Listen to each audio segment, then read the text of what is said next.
સુરતથી સમાચાર છે। કતારગામમાં નેનુ આપઘાતના કેસમાં એક મોટો ખુલાસો સામે આવી રહ્યો છે। નેનુએ આરોપી સગીરને અનેક મેલ્સ કર્યા હતા। એફએસએલમાં આ આખી વિગત સામે આવી છે। નેનુએ 2024માં મોટા પ્રમાણમાં મેલ કર્યા હોવાનું સામે આવ્યું છે। એફએસએલમાંથી કુલ 3000 પાનાનો રિપોર્ટ સિંગણપોર પોલીસને અપાયો છે। એફએસએલના આધારે પોલીસે વધુ તપાસ હાથ ધરી છે। આરોપી સગીર સામે વધુ કલમો ઉમેરાય તેવી પણ શક્યતા અહીંયા જોવાઈ રહી છે। નેનુ અને આરોપી સગીરનો ફોન મોકલાયો હતો એફએસએલની અંદર અને જેમાં આ બધી વિગતોનો ઘટસ્ફોટ થયો છે। વધુ માહિતી મેળવીશું। ફોન લાઈન પર સંવાદદાતા અમિત જોડાયા છે। અમિત, આ જે નેનુ આપઘાત કેસનો મોટો ખુલાસો સામે આવ્યો છે, વધુ વિગતો શું પ્રાપ્ત થઈ રહી છે?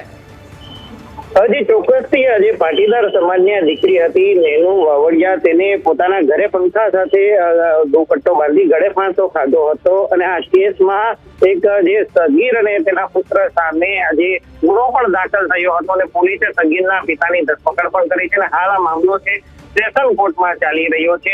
મહત્વની વાત એ છે કે પોલીસ દ્વારા સમગ્ર મામલે વધુ તપાસ માટે સગીર અને જે આપઘાત થયેલા નેનુનો મોબાઈલ હતો એફએસએલમાં આપવામાં આવ્યો હતો અને હવે એફએસએલ દ્વારા 3000 પાનાનો એક રિપોર્ટ સીધે તૈયાર કરવામાં આવ્યો છે, જેમાં નેનુ અને સગીર વચ્ચે જે વાતચીતો થઈ હતી તેનો પણ ઉલ્લેખ છે। નેનુએ જે મેલ કર્યા હતા 2024માં સગીરને, તેનો પણ ઉલ્લેખ કરવામાં આવ્યો છે અને કેટલાક ચોંકાવનારા ખુલાસાઓ પણ આજે રિપોર્ટની અંદર હોવાની શક્યતાઓ છે તે દેખાઈ રહી છે અને આ રિપોર્ટના આધારે પોલીસ દ્વારા જે સગીર સામે જે ગુનો દાખલ કરાયો છે તેમાં વધુ કલમો ઉમેરાય તેવી પણ શક્યતાઓ દેખાઈ રહી છે।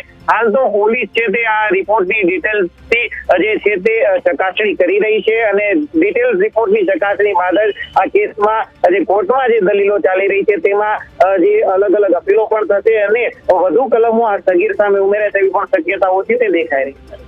જી બિલકુલ અમિત, અહીંયા હવે જે એફએસએલમાંથી રિપોર્ટ સામે આવ્યા છે, કોલ ડિટેલ્સ, મેલ્સની ડિટેલ જે સામે આવી છે, વધુ કેટલીક કલમો પણ આરોપી વિરુદ્ધ ઉમેરાય તેવી શક્યતાઓ વ્યક્ત કરવામાં આવી રહી છે। તેને લઈને કોઈ અપડેટ?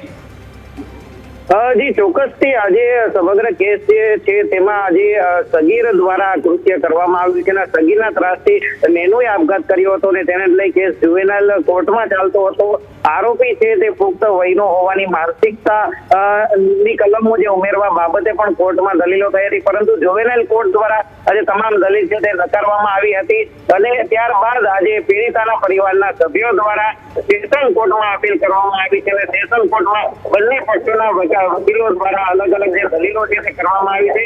મહત્વની વાત છે કે આગામી સોમવારે આ બાબતે વધુ સુનાવણી થાય તેવી શક્યતાઓ પણ દેખાઈ રહી છે। બીજી તરફ એફએસએલનો જે રિપોર્ટ છે તેનો ડિટેલમાં જે પોલીસ અભ્યાસ કરી રહી છે અને ઝીણવટભરી રીતે તપાસમાં સગીર સામે વધુ કલમો ઉમેરાય તેવી પણ શક્યતાઓ છે તે હાલ વ્યક્ત કરવામાં આવી રહી છે, પરંતુ કઈ કલમોનો ઉમેરો થશે તે આ જે સગીર છે તે આને ટોર્ચર કરતો હતો તે બાબતે ખુલાસા થશે ત્યારબાદ જ જાણવા મળશે। બિલકુલ અમિત, આભાર વિગતો બદલ।